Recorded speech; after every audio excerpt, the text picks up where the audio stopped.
Angela Lewis with Human Resources, and this is our 2021 budget presentation. The mission of Human Resources is to support all county offices and departments by making our organization an employer of choice in the community. Our aim is to support Shawnee County government by providing efficient, effective, and professional human resources services. We will accomplish this by attracting, developing, and retaining top talent, recognizing high-quality work, providing and administering competitive benefits and compensation, strengthening employee relations, facilitating training and education, promoting safety and wellness, establishing sound policies and procedures that ensure workplace equality, diversity, and inclusion. Our Human Resources team consists of myself, Michael Augustine, our Deputy Director, Samantha Mercer, our Payroll Assistant, Becky Roth, our HR Specialist 2, and Maria Cunningham, who is our HR Specialist 1. We do have one open payroll position that we hope to fill by the end of the month. I'm going to spend the majority of my time today speaking to you about our priorities for 2021. Our workforce reduction via electronic delivery systems. This is key to us. The pandemic forced us to change the way we do business and be able to accept everything electronically. And that's a concept we don't want to move away from. We want to build on it. We worked with IT to develop feeds for our vendors that will drastically reduce the paperwork surrounding open enrollment. Virtual open enrollment. Gone are the days of piling all of our vendors and employees into one room. We're going to work with IT to use their appointment system and ensure that our employees can get the same level of customer service while meeting virtually with the vendors that they have questions for. Union negotiations. We are currently at impasse with ASFME. We have chosen an arbitrator, and we are scheduled to begin negotiations soon with the Teamsters to start that negotiation. Our HR policy manual. We are on a schedule to update it every 2 years. This will be the second year, and our policies have changed drastically.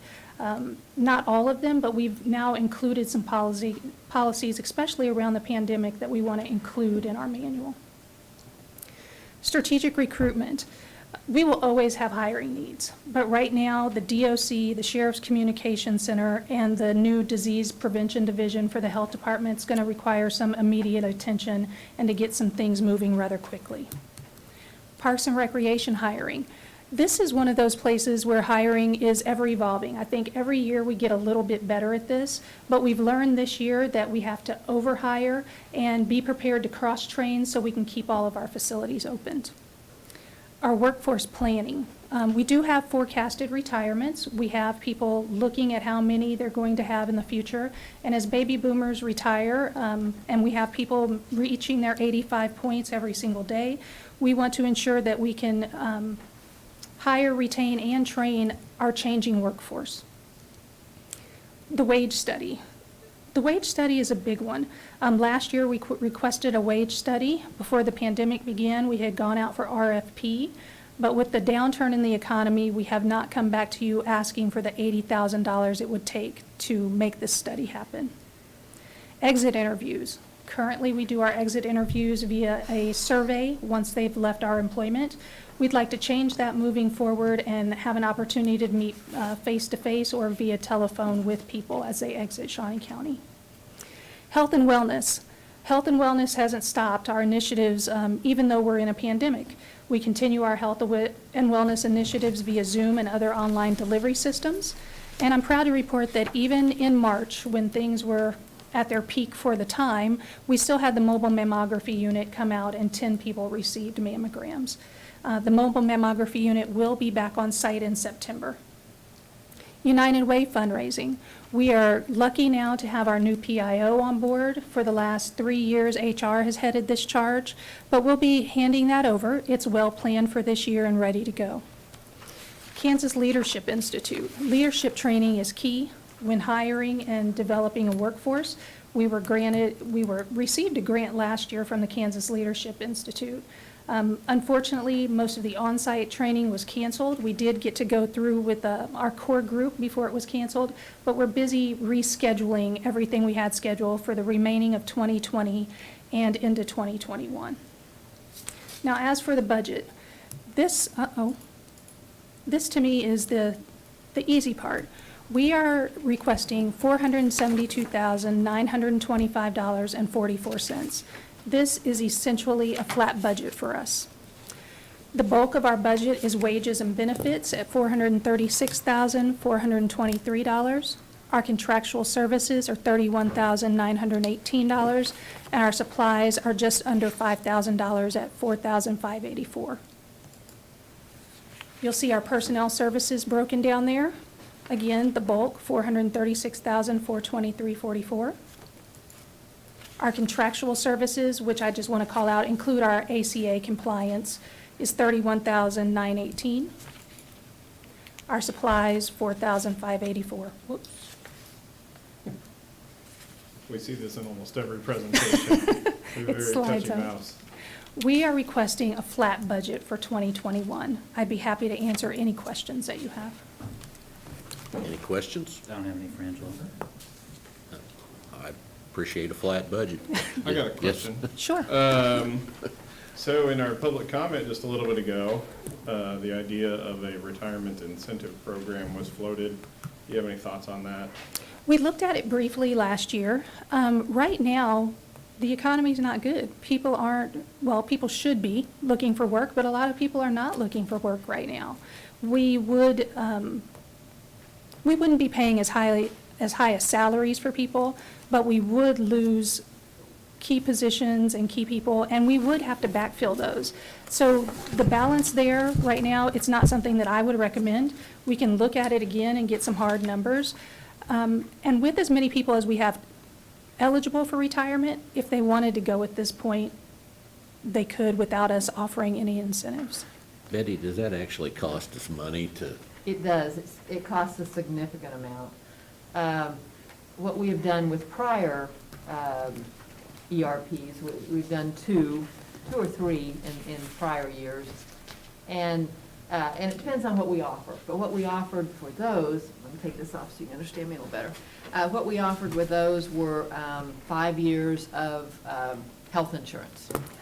And so that is about over $12,000 a year for each of those people that accept that.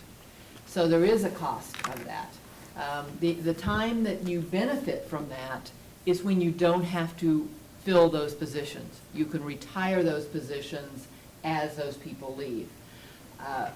From what we have, well, our last comp study, we also did a study to see, you know, how we, if we had excess positions or if we were, and I really believe that the county, and this study showed that, is we're pretty lean.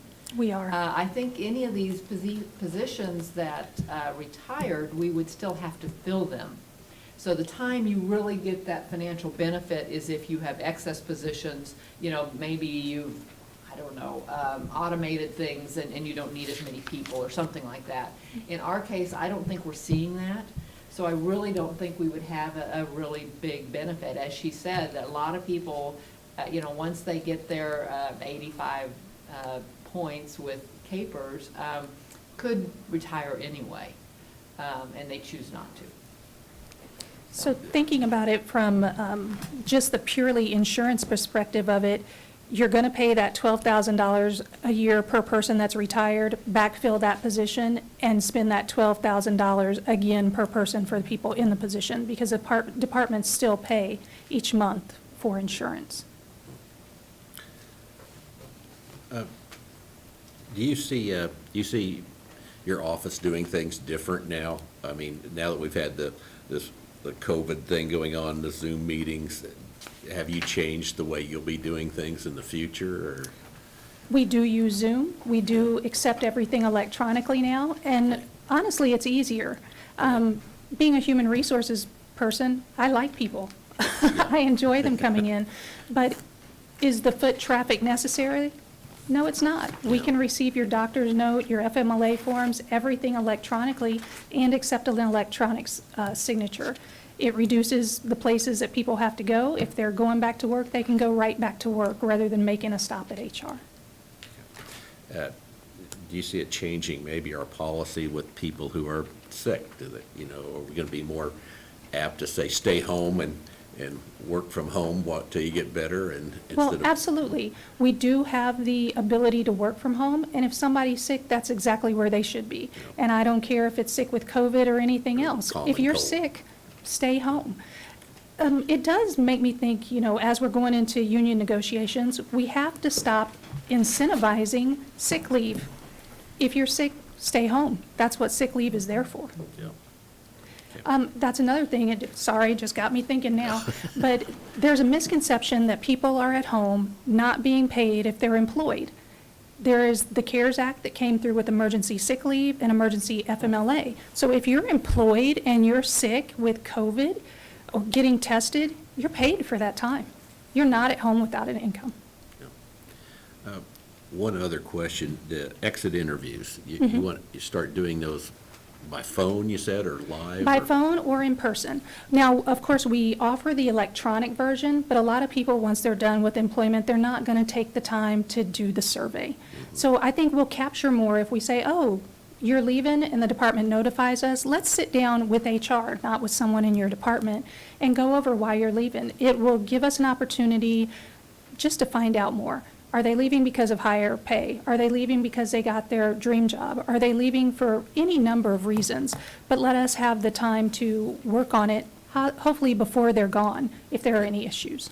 Do you ever have any large issues that come up in those exit interviews that need to be addressed immediately with possibly a supervisor issue there or coworkers or From time to harassment or time, we anything do. like that? We do, and we get on it, and we notify the departments immediately, find out what's going on. If we need to, we do some further investigation where we go out and do it ourselves. But yeah, we want to know what's going on. We want to know if people are being listened to. We want to know if it's a money matter or a personnel matter. People don't usually leave their job for just more money or more vacation time or something like that.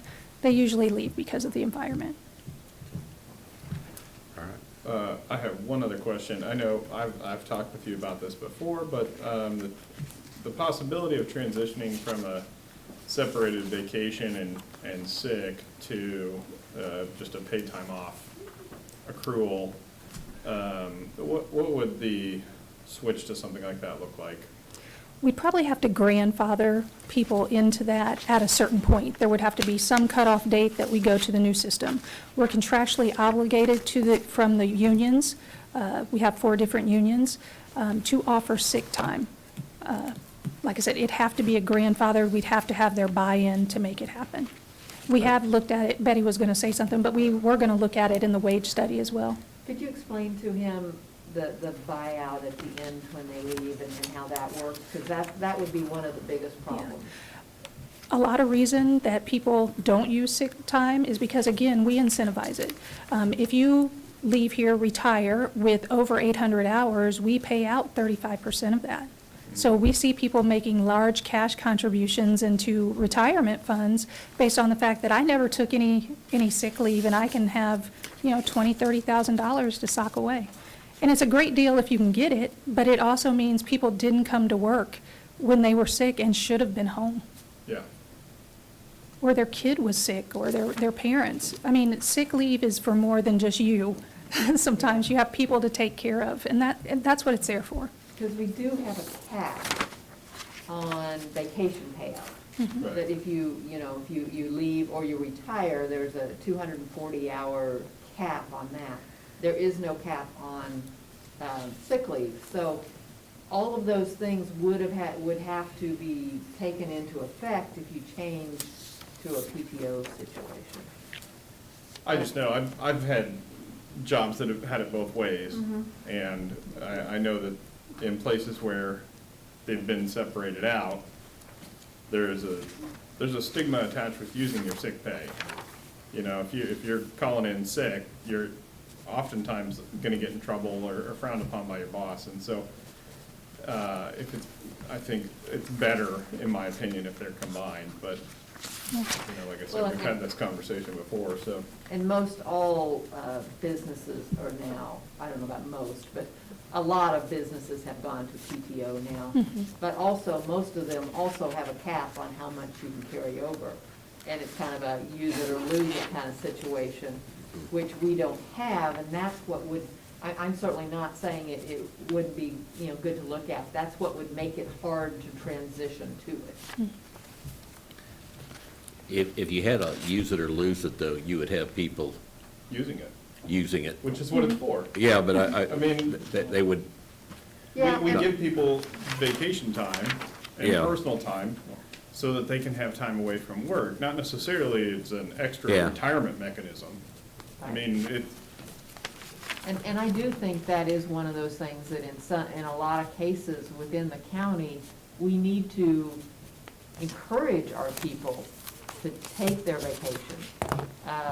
I think we are, we're healthier, we're better workers if we do take vacation on a regular basis. And there are people that don't take it, and that might be somewhat of an incentive for them to take it. yeah. all right. All right. Thank you. Thank you. Thank you, Angela. All right. Bill said he'd like to go early.